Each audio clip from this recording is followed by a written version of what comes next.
এখন দুবার টাইমে আনুমানিক দুপুর 1টা বাজে। প্রচন্ড রোদ, বাইরে বেরিয়েছিলাম খুব ছোট্ট একটা কাজে। তো 49 ডিগ্রি বা 48 ডিগ্রি সেলসিয়াস রোদের তাপমাত্রা আজকে। বাইরে রোদ থেকে রুমে গেলে শুধু অন্ধকার লাগে রুমের ভেতরে, এমন একটা অবস্থা।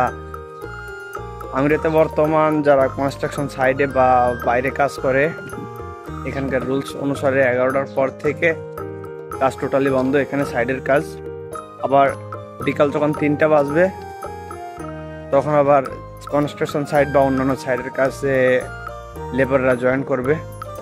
11টা থেকে 3টা পর্যন্ত বন্ধ। তো দেশে যারা সামান্য একটু রোদের তাপমাত্রা সহ্য করতে পারে না, গাছের ছায়া খোঁজে বা বিভিন্ন কথাবার্তা, দেশের মাটিতে আপনি বসার জায়গা পাবেন বা নিজের কাজ করলে করবেন, না করলে নাই। কিন্তু প্রবাসের মাটিতে এই ধুধু মরুভূমিতেও অন্যের অধীনে চলতে, অন্যের কথা শুনতে হয়। এখানে নিজের স্বাধীনতা বলতে কিচ্ছু পাবেন না যতক্ষণ অন্যের অধীনে থেকে কাজ করবেন। নিজের স্বাধীনতা খুঁজতে হলে হয় দেশ ধরতে হবে, না নিজের কোনো কাজ থাকতে হবে।